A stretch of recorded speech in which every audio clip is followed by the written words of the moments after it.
Perumbavoor KSRTC bus stand നവീകരിക്കാൻ ഉടൻ നടപടിയാകും. നിലവിൽ 3 കോടി രൂപ അനുവദിച്ചതായി മനോജ് മൂത്തേടൻ MLA അറിയിച്ചു. പേ ആൻഡ് പാർക്കിംഗ് സംവിധാനം, AC വെയിറ്റിംഗ് ഹാൾ, മുകൾ നിലയിലെ റൂമുകളുടെ നവീകരണം എന്നിവയെല്ലാം ഉൾപ്പെടുത്തിയായിരിക്കും പദ്ധതി പൂർത്തീകരിക്കുക. മനോജ് മൂത്തേടൻ MLAയുടെ തിരഞ്ഞെടുപ്പ് പത്രികയിൽ ഉൾപ്പെട്ട പ്രധാന കാര്യമായിരുന്നു പെരുമ്പാവൂർ KSRTC ബസ് സ്റ്റാൻഡ് നവീകരണം. ആ പദ്ധതി ഉടൻ പ്രാവർത്തികമാക്കുമെന്ന് അദ്ദേഹം അറിയിച്ചു. ട്രാൻസ്പോർട്ട് ഡെമോക്രാറ്റിക് ഫെഡറേഷൻ പെരുമ്പാവൂർ യൂണിറ്റിന്റെ ആഭിമുഖ്യത്തിൽ നൽകിയ സ്വീകരണത്തിന് ശേഷം മാധ്യമങ്ങളോട് സംസാരിക്കുകയായിരുന്നു MLA മനോജ് മൂത്തേടൻ.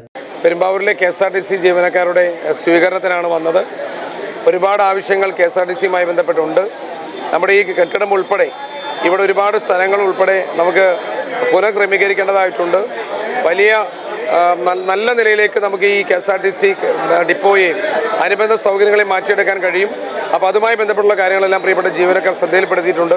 ഞാൻ ഇതുമായി ബന്ധപ്പെട്ട ഒരു യോഗം വിളിച്ചുകൂട്ടി, ഉദ്യോഗസ്ഥന്മാർ ഉൾപ്പെടെ ഒരു യോഗം വിളിച്ചുകൂട്ടി. നമുക്ക് പെരുമ്പാവൂരിലെ KSRTC ഡിപ്പോ ഏറ്റവും മികച്ച സൗകര്യമുള്ള ഒരുപാട് ബസ്സുകൾ ഓപ്പറേറ്റ് ചെയ്യുന്ന ഒരു ഡിപ്പോയാക്കി മാറ്റാനുള്ള പരിശ്രമങ്ങളുമായി മുന്നോട്ട് പോവുകയാണ്. ജീവനക്കാരുടെയും പ്രശ്നങ്ങൾ, തൊഴിലാളികളുടെ പ്രശ്നങ്ങൾ, അതുപോലെ ഡിപ്പോയുടെ പ്രശ്നങ്ങളെല്ലാം പൊതുവായി എടുത്തുകൊണ്ട് അത് ഗവൺമെൻറ് ശ്രദ്ധയിൽപ്പെടുത്തി കേരളത്തിലെ ഏറ്റവും മികച്ച ഒരു ഡിപ്പോയായി KSRTC പെരുമ്പാവൂർ ഡിപ്പോയെ മാറ്റാനുള്ള പരിശ്രമവുമായി മുന്നോട്ട് പോകുമെന്ന് സഹോർ അറിയിക്കുകയാണ്. നിലവിൽ 3 കോടി രൂപ അനുവദിച്ചിട്ടുണ്ട്. പൊതുജന പങ്കാളിത്തത്തോടെ നവീകരണം പൂർത്തിയാക്കാനാണ് ആലോചന.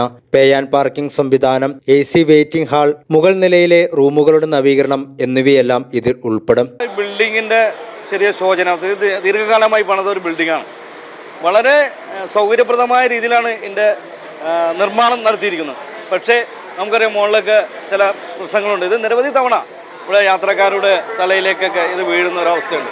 അപ്പോൾ അതിനൊരു പരിഹാരം അത് അദ്ദേഹത്തിന് ബോധിപ്പിച്ചിട്ടുണ്ട്. അത് മുൻ MLA ശ്രീ എൽദോസ് കുന്നപ്പള്ളിയെ ധരിപ്പിച്ചു. പക്ഷെ അദ്ദേഹം ഗവൺമെൻറ്റുമായി സമീപിച്ചുള്ളൂ. അന്നത്തെ ഇടതുപക്ഷ ഗവൺമെൻറ്റുമായി സമീപിച്ചപ്പോൾ ഇതൊരു പുനർനിർമ്മാണമാണ് നടക്കുകയുള്ളൂ എന്ന് പറഞ്ഞുകൊണ്ട്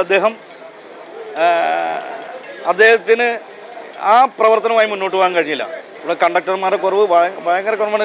ഡ്രൈവർമാർ കൂടുതലായി കണ്ടക്ടർ ജോലി ചെയ്തുകൊണ്ടാണ് ഇവിടെ സർവീസുകൾ പോകുന്നത്. ബസ്സുകൾ നമുക്കറിയാം 10, 18, 17 വർഷമായ ബസ്സുകളാണ് ഇവിടെ ഉള്ളത്.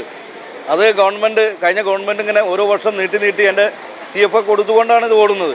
ആ ബസ്സുകളുടെ ശോച്യാവസ്ഥ, വർക്ക്ഷോപ്പുകളുടെ ശോച്യാവസ്ഥ, ഓഫീസിൽ സ്റ്റാഫുകളുടെ കുറവ്, ഡ്രൈവർമാരുടെ കുറവ്, വണ്ടികളുടെ പ്രശ്നങ്ങൾ എല്ലാം അദ്ദേഹത്തിന് ഇന്ന് നമുക്ക് ബോധിപ്പിക്കാൻ കഴിയും. അദ്ദേഹം ആ കാര്യത്തിലൊക്കെ വലിയൊരു നിലപാടാണ് നമ്മുടെ MLA എടുത്തിട്ടുള്ളത്.